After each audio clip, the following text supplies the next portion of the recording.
Bismillah, Assalamualaikum warahmatullahi wabarakatuh. Oke guys, teman-teman sekalian kembali lagi di sini bersama saya Muhammad Farid. Di kesempatan kali ini saya akan memberikan cerita singkat tentang sejarah Perang Uhud, perang yang terjadi pada tahun 3 Hijriah, perang kedua umat Muslim, perang besar ya. Oke, tanpa berlama-lama lagi, langsung saja kita masuk ke dalam pembahasannya. Sebentar dulu. Oke. Oke, seperti yang bisa dilihat di sini, perang Uhud terjadi pada 23 Maret 625 Masehi. Apa sih background dari atau penyebab terjadinya perang Uhud ini? Jadi setelah mengalami kekalahan pada perang Badar, para kaum musyrikin merasa terhina dan ingin segera membalas Rasulullah Shallallahu Alaihi Wasallam dan sahabatnya. Akhirnya mereka menggalang dana dengan menjual barang dagangan yang Abu Sufyan bawa hingga mencapai jumlah yang sangat banyak. Para kaum musyrikin lalu mempersiapkan persediaan ini selama kurang lebih 1 tahun lamanya. Lalu kita akan membahas jumlah pasukan perang. Jumlah pasukan musyrikin yang terkumpul pada saat itu berjumlah kurang lebih 3.000 orang, terdiri dari kaum Quraisy, para sekutu, dan kaum Habsyi.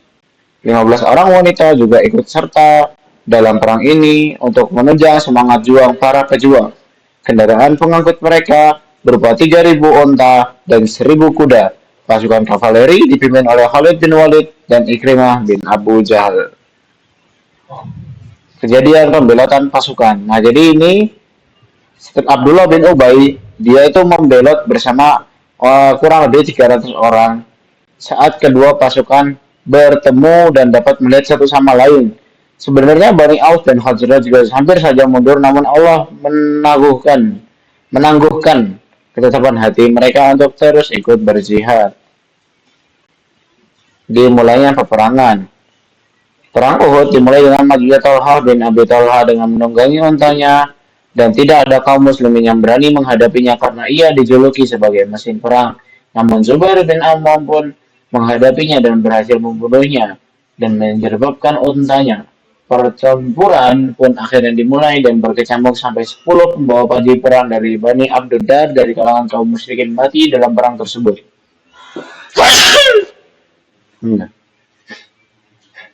Abu Dujana dan Hamzah bin Abdul Muthalib perang hingga mampu mengobrak-abrik barisan pasukan kaum muslimin.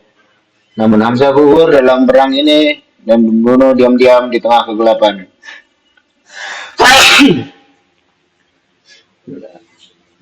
Oke, kesalahan fatal dalam peperangan. Saat kaum muslimin sudah berhasil memojokkan kaum musyrikin dan mampu membuat mereka mundur, kaum pemanah pun melihat bahwa peperangan telah usai dan melihat bahwa konima yang tersisa di medan perang. Abdullah bin Jubair mengingatkan mereka tentang perintah Rasulullah sebelumnya, namun mereka tidak mendengarkan dan tidak peduli dengan hal tersebut. Sehingga turunlah 40 orang pemanah atau lebih. Tersisa Abdullah bin Jubair dan beberapa rekannya pada saat itu berjumlah kurang lebih 9 orang. Jadi dikira sama para pemanah ini perang dah kelar, baru habis itu mereka malah turun ke bawah dan tidak menaati perintah Rasulullah. Keadaan para pasukan dalam peperangan. Khalid bin Walid melihat kesempatan emas ini dan langsung berputar balik menuju lembah yang dijaga oleh Abdullah bin Jubair. Mereka pun terbunuh oleh Khalid dan Khalid berteriak sehingga kaum musyrikin mendengar ada perkembangan baru. Mereka berputar balik hingga Amrah binti Al-Qamah mengangkat panji kaum musyrikin dan pasukan musyrikin mengepung kaum muslimin dari depan dan juga belakang. Keadaan para pasukan. Rasulullah memutuskan untuk membuat front atau pertahanan yang kuat dengan cara mengumpulkan pasukan di satu titik. Namun ketika pasukan muslimin mengetahui bahwa mereka terkepung, mereka panik dan tidak bisa mengikuti perintah Rasulullah pada saat itu. Ada yang kembali ke Madinah, ada juga yang berlindung di gunung, ada juga yang berbalik untuk menyerang kaum musyrikin. Namun mereka tidak tahu bahwa ketika mereka berputar balik, pasukan yang mereka temui itu adalah pasukan muslim, sehingga terjadi pembunuhan di antara kaum muslim sendiri. Di sini Bani Huzaifah menyaksikan bahwa ayahnya dibunuh. Di sini Huzaifah menyaksikan bahwa ayahnya dibunuh oleh kaum muslimin. Dan di tengah-tengah kesusahan tersebut, Ibnu Qum'ah, yaitu pasukan dari kalangan kaum kafir, berteriak, Muhammadlah mati, Muhammadlah mati. Berita kematian tersebut tersebar begitu cepat sehingga mood kaum muslimin semakin kacau. Rasulullah SAW sedang dikepung oleh kaum kafir, beliau dilindungi oleh 10 orang, mereka pun berjuang sembari melindungi Rasulullah. Said bin Mu'adz pun memanah kaum kafir dan Rasulullah juga ikut mendoakannya. Sampai akhirnya semua meninggal dan menyisakan Talha bin Ubaidillah. Beliau berjuang ya akhir dan sampai bantuan dari sahabat lain pun tiba. Selanjutnya ada korban jiwa. Akhirnya kaum pasukan muslimin mundur sembari melindungi Rasulullah dan beristirahat di lembah dekat Gunung Uhud. Total korban dari kaum muslimin berjumlah kurang lebih 70 orang, sedangkan dari kalangan kafir 30 orang.